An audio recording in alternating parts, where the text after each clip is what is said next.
goal, wasn't it? Hi, how you guys doing? All right? I'm Leslie. I'm originally from New Jersey. You guys know The Sopranos at all? Yeah? Those are my people. Less most of the murder and general criminality, but aside from that, they're my people. I've been over here a long time. When I first moved over here, YouTube didn't exist.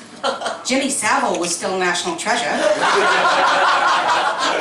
And everybody thought the dumbest American president of all time was going to be George W. Bush. You're so wrong. So yeah, I love it over here, but I end up talking about America a lot because people hear my accent, they ask where I'm from, and then they tell me about that time they went to Florida.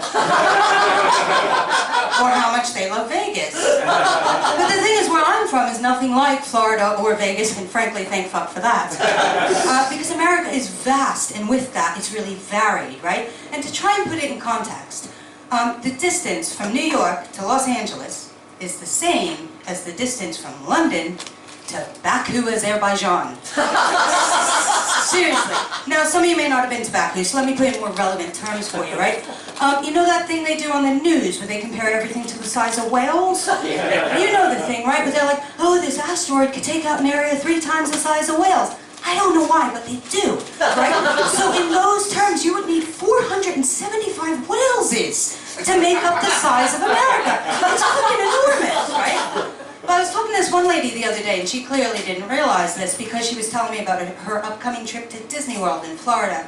And she's like, I'm so excited, and I thought we might drive over to New York for the day. Do you know how many fucking whaleses that is?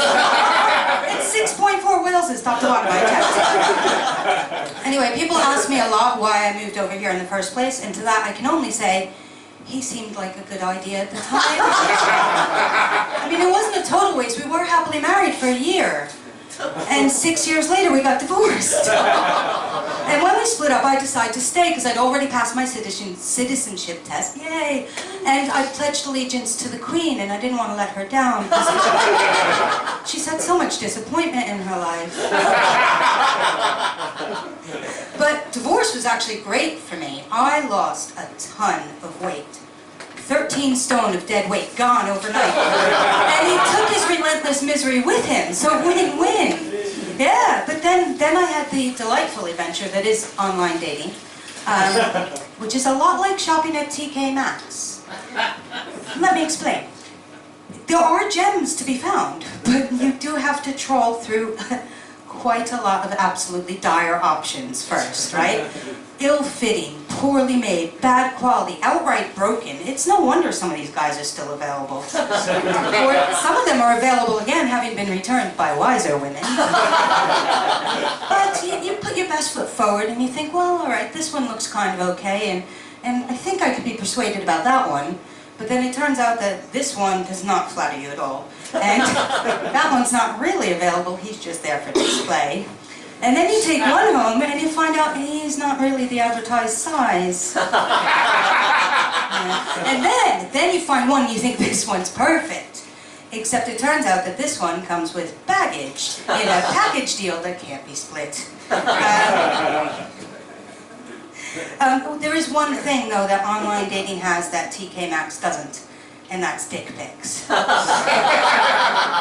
Now, as a feminist, I'm opposed in principle to the idea that some men think it's okay to send unsolicited photos of their penises to women they don't know on the internet. But as a woman who was newly single and who had just gone through a divorce that was a very long time coming, when not much else was,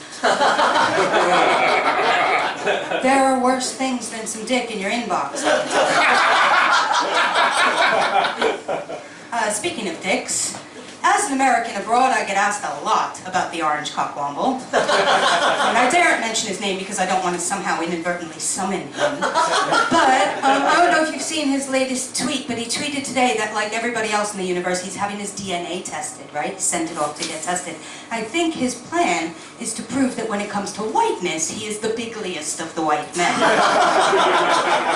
But, and here's the fun thing, I have a friend who works at the lab and I've seen the results. Do you guys want to know what they are?